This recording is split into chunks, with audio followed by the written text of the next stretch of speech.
The Queen Consort was going to meet with the journalists in a few hours. She picked out her clothes and locked them away in a secret closet that no one was supposed to touch. But as soon as a royal guard saw the marks on the bag, he recognized right away what it may be, not a copy or a tribute, but the real Queen Elizabeth's coronation robe. And when Camilla refused to open the wardrobe, he didn't ask again. He forced them open himself. Everyone was shocked by what he took out. Before we show you what happened inside Clarence House, please subscribe and turn on the notification bell, and leave a comment telling us what you would have done in that situation. Because this story didn't end in the spotlight. It ended behind a locked wardrobe. When Elsie Grafton remembered something, the lights at Clarence House had already been turned down for the night.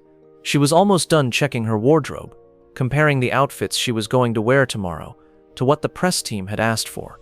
They had told her to wear something visually commanding, something that would appear well in the step-and-repeat shots.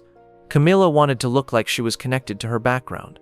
Elsie had been a junior chamber attendant for 3 years, so she knew the job inside and out. Check for sapphire silk daywear. Check the State Brigade shawl. Check beige gloves for the garden greeting. Everything was accounted for, well tagged and ready to go for tomorrow. At that point, she let go of her pen. Of course, it rolled under the dressing screen, which was the only place she couldn't get to without getting on her hands and knees. She squatted down and felt around in the dark gap between the wall and an old campaign trunk. When her fingertips brushed against something that shouldn't have been there, a large, heavy garment bag that was older than anything else in the clean dressing room, she knew it wasn't supposed to be there. She shouldn't have touched it. That was something she knew. But there was dust on the deep velvet covering, and the way it had been shoved back there, not stowed but hidden, made her gut tighten. The symbol on the bag took her breath away, a crown surrounded by laurel leaves with the letters ER2 in faded gold thread below it. Elizabeth Regina II. She shook her hands a little as she unzipped it a few inches, just enough to reveal the rich crimson velvet inside, which was like a theater curtain, with gold-threaded oak leaves catching the little light that came through the gap. She had only ever seen this kind of cloth in pictures of coronations, not in private closets or marked for public appearances. Elsie carefully zipped it back up and pulled it out from behind the screen. Instead of putting it back where she found it, she put it on the ottoman so that someone would see it in the morning. Then she went into the hallway and made a phone call that she probably shouldn't have made. Royal Collection. This is Elsie Grafton at Clarence House. I need to report something. There's a garment here with ER2 markings, crimson velvet, gold embroidery, and it's scheduled to be worn tomorrow. She didn't need to say anything else. 20 minutes later, a secure console deep inside Windsor Castle was pinging with an encrypted signal. By morning, the alarm had reached Princess Anne's personal assistant. A sealed envelope was being delivered by hand to Wellington Barracks, addressed to Sergeant Ian Merrick. The message inside would change everything. Possible unauthorized possession of state regalia scheduled for public wear. The House of Clarence. Need to check right now. Because what else he had found wasn't simply any ceremonial clothing. It was the same gown that Queen Elizabeth II wore to her coronation at Westminster Abbey in 1953. Someone was going to wear it again, though. Sergeant Ian Merrick had learned that knocks before dawn were not to be trusted. This one came at 4:52, right when the kettle in his Wellington Barracks room was starting to whistle. Not the quick rap of a late courier. Not the easygoing beat of a friend coming over. This was an official, measured knock that suggested someone with actual power was at your door. He opened it to see a staff member from the Royal Liaison Office with a completely blank expression holding an envelope with a red seal on it, as if it had nuclear codes within. There was no small chat or explanation. Just a nod, a handoff, and footsteps that faded away down the hall. There was only one line written in black ink on the envelope. Immediate eyes only. Clearance of heritage details. C.H. Merrick has been working in heritage security for 8 years. He had dealt with lost art, shady auction lots, and treasures that had moved from royal homes to private collections, but he had never gotten anything this urgent at this hour. There were 2 papers inside. The first was typed and clinical. It was confirmed that a regalia-class ceremonial gown with the ER2 insignia was seen in the dressing quarters of Clarence House at 22:40 hours, which was linked to the Queen Elizabeth II's coronation wardrobe archive. There is no record of the item being transferred, loaned, or deaccessioned, set to be worn by the public in 12 hours. The second one was written by hand. Sergeant Merrick, the robe was never meant to be worn again. Certainly not rebranded. Confirm it. Secure it. That was only a few sentences, but they were as heavy as a royal order. He didn't need to see a signature to know that Princess Anne had written those words herself. Anne didn't get involved in small disagreements about protocol. If she was writing notes by hand before the sun came up, this had nothing to do with what she wore or how she looked in public. This was about keeping something safe that belonged to history. Merrick folded the paper and put it in his breast pocket. Then he moved with the kind of precision that 8 years of military service had taught him. He was dressed in the plain gray uniform of the Internal Security Liaison Corps in only a few minutes. It wasn't the flashy red uniform that would have drawn notice. It was the kind of attire that enabled him blend in with the royal family without anybody asking questions. He took a narrow archival transport container out of his footlocker and looked inside. It had everything he needed to safely move a piece of national history, such a temperature-controlled, acid-free lining and a biometric lock. By 6:10, he was in the back of an unmarked Defender driving through London's early morning traffic approaching Clarence House. The staff there would only know that he was another contractor in charge of getting things ready for the event. They didn't realize, at least not yet, that he wasn't there to check on security procedures. He was there to stop a robbery.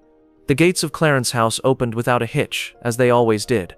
Merrick got out of the Defender with his archival case and showed him his laminated ID. It didn't have any impressive titles or official seals, simply clearance numbers that let him in without starting a conversation. The doorman in the morning hardly looked up. Merrick was merely another liaison from the palace support services there to help with usual pre-event preparations for him. Inside, the house was already buzzing with activity. Florists were arranging flowers in the drawing room. Press aides were moving equipment between wings, and the traditional steps of a royal presentation were coming together. Camilla had an event in St. James's Palace in the middle of the day, and everything had to look great on camera. Merrick strode through it all as if he belonged there.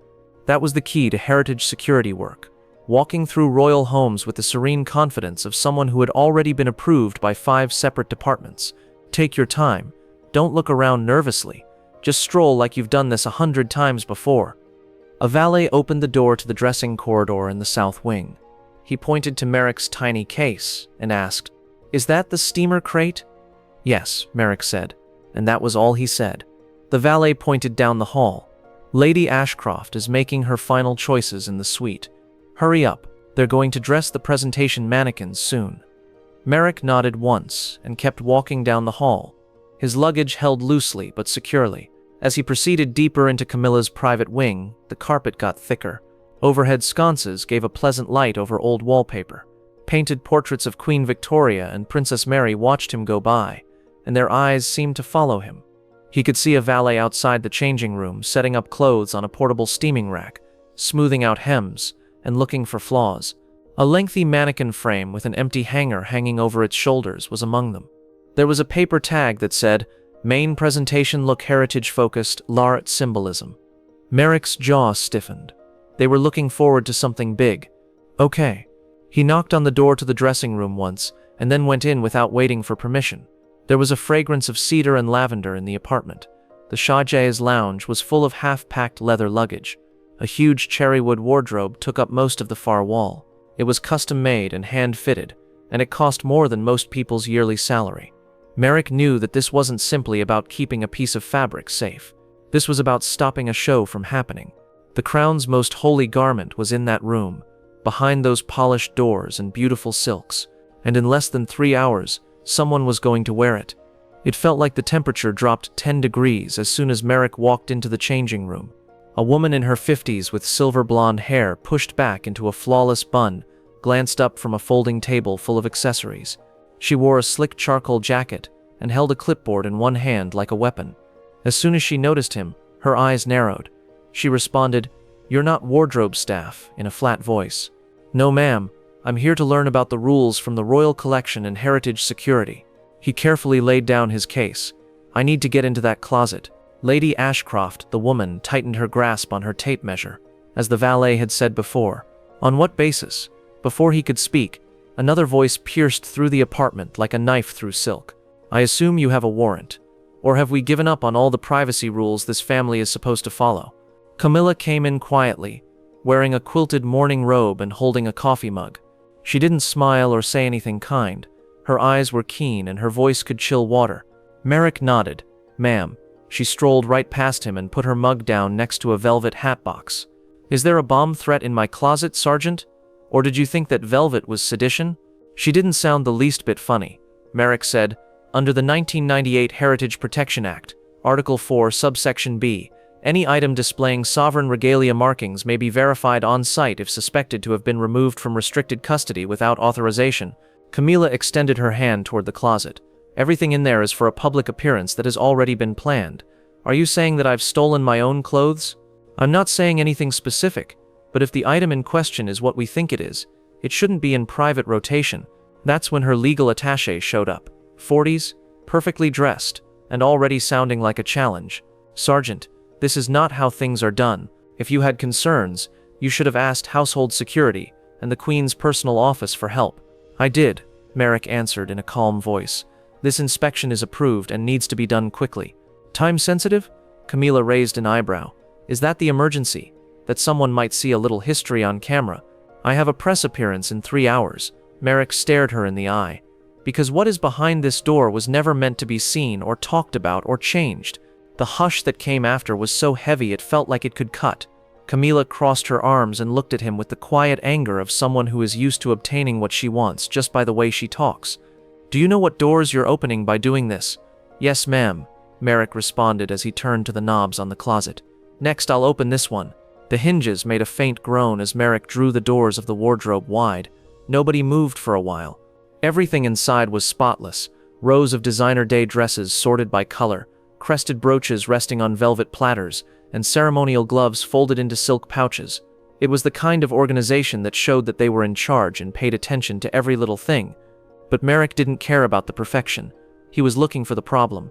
This is an abuse of access, the legal attaché said quietly behind him. I'll be filing a complaint with the royal household. Merrick said, You can, without turning around. After I'm done with what I came to do. He spotted it on the bottom shelf, hidden under a row of preserved formal clothing. It was a single garment bag that was longer than the rest and heavier in the middle. Its fabric cover looked older and more worn than everything else around it. This bag didn't have any identification markings as the others did. It only had 3 letters embroidered into the top hem that were hard to see because they had been covered in dust for years. ER2, Elizabeth Regina II. As he carefully unzipped the cover, Merrick's hands were steady. A faint smell of ancient cedar came out, the kind of archival-grade preservation that museums utilized for their most valuable relics. Then the robe came out. It was made of crimson velvet that was as thick as a tapestry, and folded around an inner layer of gold silk that seemed like it was glowing under the ceiling lights. The trim was amazing. Full-relief gold-threaded oak leaves were sewn along the hem. Each one was sewn together using bullion thread. The royal arms were woven into the fabric in a way that was not stamped or printed, but made by hand with a method that is no longer used, and just below the collar, a worn linen tag with beautiful calligraphy that said in May 1953, Hartnell, Windsor Atelier. There was no doubt about what he was looking at. This wasn't a work of tribute. It wasn't inspired by a ceremony. It wasn't a copy made for special events. This was the real coronation robe that Queen Elizabeth II wore as she walked into Westminster Abbey 70 years ago. It had been kept in a temperature-controlled archive ever since, under the care of the Queen, and was never expected to see the light of day again until now. Merrick didn't have to tell anyone about his find. The quiet in the room said volumes. Lady Ashcroft's clipboard had fallen from her hands behind him. The legal attaché's mouth opened as if to say something, but nothing came out. Camilla was the first to break the spell. She went forward, pausing just short of the dress, and took a slow, deep inhale. It was meant to be a symbol, she added calmly, a statement of harmony, a link between one reign and the next. Merrick stared at the robe, which seemed to vibrate under the lights because of its red color. He added softly, Symbolism is no substitute for sovereignty. He grabbed his tablet and looked at the inventory code that was practically invisible on the inner seam. The answer came right away. Royal Collection. Restricted item. Class 1. He tapped to start holding. The screen was locked. The chain of custody had officially started. And at that point, history was prevented from becoming a costume. Merrick laid an archival sheet over the Shaw's lounge and gently took the coronation robe out of its bag, treating it with the same respect that people generally show to holy objects. The weight was hard to believe, not just because it was heavy, but also because the rich velvet and double silk lining made it so. This robe held the memories of billions of people who had seen the photos, as well as the moment when a young woman became a queen and the whole country held its breath. After 70 years, the gold oak leaf embroidery was still immaculate, with each branch and stem reflecting the morning light like sunlight. The 3 lions for England, the lion rampant for Scotland, and the harp for Ireland shone through layers of protective silk that had kept them clean for decades. Merrick flipped the collar over to look at the construction tag. It was faded but still easy to read. Hartnell, Coronation Commission, Royal No. 4. Lady Ashcroft said softly behind him, "Dear God, that's the real one." Camilla didn't move. She went closer, hands joined in front of her, and her voice stayed calm and steady. "I didn't mean to show it off around London. It wasn't going to leave the building. It was only going to be photographed and worn for a short time to show that the reigns were still going on. That's what they called it. Continuity." Merrick kept writing without glancing up. Continuity doesn't need inheritance, so history should stay locked up in vaults forever, out of sight until everyone forgets it was there, Merrick said. "This isn't just history," in a soft but stern voice. "It's a legacy. You can't borrow a legacy for a photo op." Camilla looked truly upset for the first time since she walked into the room. She turned aside and walked gently around the edge of the suite. "I was told it would resonate with the public and that they would welcome it. Tradition, comfort, the idea that this family will last through anything. And to be honest, I agreed. The robe is beautiful and powerful. It sends a message." Merrick raised his head from his iPad. "It also sends a message that what belonged to the Queen is now someone else's." They looked at one another across the red fabric. After a long pause, she continued, "I guess you've decided I don't deserve that." Merrick went back to his desk and entered the serial number into the encrypted heritage verification system. The response turned green and said, "Restricted heritage item, Class 1, Custodial Authority, Royal Vault, Windsor, Export/display status prohibited, hold confirmed, custody initiated." He carefully put the tablet down next to the robe. He said, "I didn't have to make this choice, ma'am. It was made 70 years ago. I'm just here to make sure it happens." The robe was bright and still between them, and it couldn't be replaced. Camilla didn't say anything else. She just stood there with an unreadable look on her face and watched Sergeant Merrick put on white archival gloves. The next person to handle that robe wouldn't be wearing it on camera. They would be taking it back to where it belonged. 23 minutes later, there was a knock on the dressing room door. Not the quick knock of a staff member or the polite knock of a valet. 3 precise knocks spaced out evenly, and then the kind of silence that signaled someone with actual power was waiting outside. Camilla turned to look at the sound first, but the look on her face made it seem like she had been waiting for this moment. There was no ceremony as the door opened. Princess Anne walked in wearing a sleek navy coat and carrying no cameras, no entourage, and no indication of her coming. She had a slim red folder under her arm that looked like evidence waiting to be shown. She looked around, the open wardrobe, the coronation gowns spread out in the Shah's lounge, and Merrick standing next to it like a guard. She looked at the gold embroidery for a second before walking straight to the middle of the room.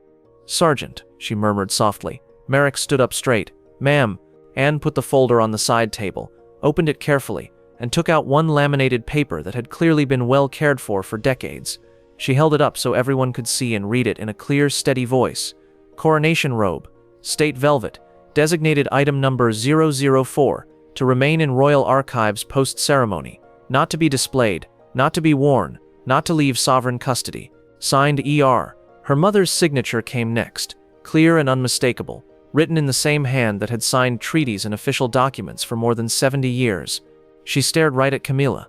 Did the royal collection ask for this? Camilla's solution was very well thought out. It was suggested by advisors who thought it would make the right impression. Who exactly recommended it? Silence. Anne didn't wait for an explanation. "This wasn't a choice about how to style it," she said. "It was a betrayal of trust. Maybe not loud, but definitely on purpose." Camilla's voice stayed calm and steady. "No cameras caught it. It never left this building. It was part of a bigger conversation about renewal, about moving forward while honoring what came before." Anne's face didn't change. "You honor what came before by leaving it as it is, not by changing it." She put the yellowed inventory page next to the robe. 2 events in history that happened 70 years apart tell the same story. One individual wore this robe once, on a day that altered everything. That was what it was for. That was its time. And that, she replied, gazing right at Camilla, was enough. Camilla looked like she was thinking about her answer. looking at Anne as if she were trying to figure out how much it would cost to push back. You can't deny that it would have made something important. People love things that remind them of the past, such the same fabrics and emblems. It makes me feel better when things are unknown. Anne walked closer to the robe and spoke in a low voice. It's not reassuring. It's a change. You can't wear someone else's crowning moment. She looked at Merrick and said, "Pack it right away. I want it to be at Windsor before noon." Merrick nodded and reached for his transport case. The legal attaché started to move forward, but Anne stopped him without raising her voice. If this robe had crossed that threshold this morning under cameras without permission, it would have triggered a formal audit of the entire royal collection, starting with every wardrobe in every royal residence, beginning with this one. The man stood perfectly still. Anne turned to Camilla one last time and said, "You may wear whatever is appropriate for your title and your role, but you will not wear what defined hers." Then she picked up her folder, turned toward the door, and only paused to nod at Merrick once. Secure transport, no brakes, direct to the vault, and just like that she was gone. There was no royal pomp or spectacular exit, just the quiet authority of a daughter protecting her mother's heritage. The silence after Anne left felt different, heavier and more final. Camilla stayed by the window, hands folded behind her back, and said nothing. Her legal attaché had moved to the far corner and was suddenly very interested in his phone. Lady Ashcroft was busy reorganizing accessories that didn't need to be reorganized. Merrick worked with methodical precision. He opened the climate-controlled transport case and unfolded layers of acid-free muslin, then positioned a rigid backing board inside. Every movement was practiced and deliberate. He'd done this hundreds of times with priceless artifacts, but never with something that carried this much symbolic weight. First, he folded the sleeves of the robe inward, being very careful not to stress the gold thread embroidery. Then, he gently layered the hem over itself, with the metallic trim cushioned between silk barriers. Finally, he laid the whole robe flat in the case and secured it with crossed velvet restraints, adding a digital verification tag that would track its location to the minute. As the locking mechanism clicked shut, his tablet chimed softly. Heritage Class I transfer initiated. Custody route, Clarence House, Royal Vault, Windsor Escort, Sergeant I. Merrick. He put a holographic crown insignia on the case's closure that was tamper-proof. If anyone tried to open this case without permission, half of the Royal Protection Command would know about it. Merrick turned to the room and said, "There will be no public record of this transfer unless the Royal Archives choose to issue clarification. This item is now on permanent hold, although there is no investigation going on." Camilla nodded once, but he couldn't tell if she was agreeing or disagreeing. As he was getting ready to leave, he saw something he had noticed before but hadn't said anything about. A leather suitcase next to the Shah's that was partially packed for travel. The inside of the case was lined with custom-fitted ridges that were exactly the same size as the coronation robe. The case had been made just for that purpose. There was a small label inside with the initials CR on it. He didn't say anything about it. Lady Ashcroft quietly walked over to a nearby clothing rack and chose a more modest option, a navy coat dress with silver trim. It was elegant, appropriate, and had no historical significance. "We'll adjust the schedule," she murmured, to no one in particular. The reserve look would work perfectly. Camilla's attaché made notes on his clipboard, already crafting the logistics of a different kind of appearance. Merrick lifted the sealed case and headed for the door. His steps were unhurried but absolutely final. The coronation robe would never be displayed again, never be photographed for public consumption, and never be worn by anyone ever. He walked down the hall toward the exit and passed a young staff member who was carrying morning tea. She smiled nervously and stepped aside, probably thinking he was just another maintenance worker or equipment technician. She had no idea he was carrying the most sacred garment in British royal history, and that's how it should stay. The service courtyard behind Clarence House was bathed in soft morning light, and ivy-covered stone walls made it private, so no press could see it from the front gates. Merrick stepped out into the crisp air, holding his case and not being followed by anyone. The Royal Collection transport vehicle was waiting exactly where it should be, with its rear doors open, its climate-controlled interior already turned on, and its biometric security panel glowing green. He crossed the courtyard with steady, purposeful steps, the kind a soldier makes when carrying a flag back to hallowed ground. A door clicked softly behind him. He didn't turn around right away, but he knew who was there. When he finally looked back, Camilla was standing alone on the back steps. She didn't have a coat on to protect her from the morning chill, and there were no aides nearby. She had her arms wrapped around her waist as if she were bracing against more than the cool air. Their eyes met for exactly 3 seconds. She didn't say anything. He didn't stop what he was doing. They didn't nod or make any gestures of acknowledgement or forgiveness. They were just two people who knew that a line had been drawn, crossed, and then redrawn in permanent ink. The driver of the van got out and opened the locked storage compartment. This was a custom-built space that could have safely held crown jewels or nuclear codes. Merrick put the case inside, scanned his biometric ID, and waited for the system to confirm that the chain of custody had been passed. One green light, then another. The robe was now officially on its way. Sergeant Merrick. He turned to see Princess Anne coming from a second car that had arrived so silently that he hadn't noticed it. There was no ceremony or security detail. She was just wearing gloves and carrying the perfect conviction that comes from knowing you've done the right thing. "You held the line when it mattered," she remarked simply. Merrick thought about this. She was going to convert history into a publicity stunt. With good lighting and a competent photographer, Anne's face might have lit up with a smile. Some moments can only happen once. From beyond the gates, camera flashes popped as early press crews tried to capture photos of Camilla's convoy preparing for departure. They would never know what had just been prevented. As the van doors sealed and the driver returned to his position, Anne prepared to leave. Merrick remained still until the transport disappeared through the gates and merged invisibly into London traffic. Only then did he allow himself one deep breath. Not relief, not satisfaction, just the quiet knowledge that comes from protecting something larger than yourself. He hadn't prevented a crime. He hadn't saved a life. He'd saved a legacy from being borrowed, repurposed, and transformed into something it was never meant to be. And sometimes that was the most important victory of all. Should any member of the royal family be allowed to wear Queen Elizabeth II's actual coronation robe in public? Was Princess Anne right to step in and stop it? And if you were Sergeant Merrick, would you have opened that wardrobe knowing what would happen? Leave your thoughts in the comments below. We read every single one. If you think some pieces of history are too sacred to be repurposed or rebranded, hit that like button right now to show your support for legacy over spectacle. Make sure you're subscribed with notifications turned on so you never miss stories like this. Stories that reveal what really happens behind the crown's most carefully guarded doors. Send this to someone who understands that Queen Elizabeth's legacy wasn't just a reign. It was a duty that goes beyond any one person who comes after her. And if you're still watching, you're exactly the kind of person we make these stories for. People who believe that some things are worth protecting even when no one is looking. Click the next video on your screen, and we'll see you tomorrow with another story that shows that the most important battles are often fought quietly, by people who never want credit for winning.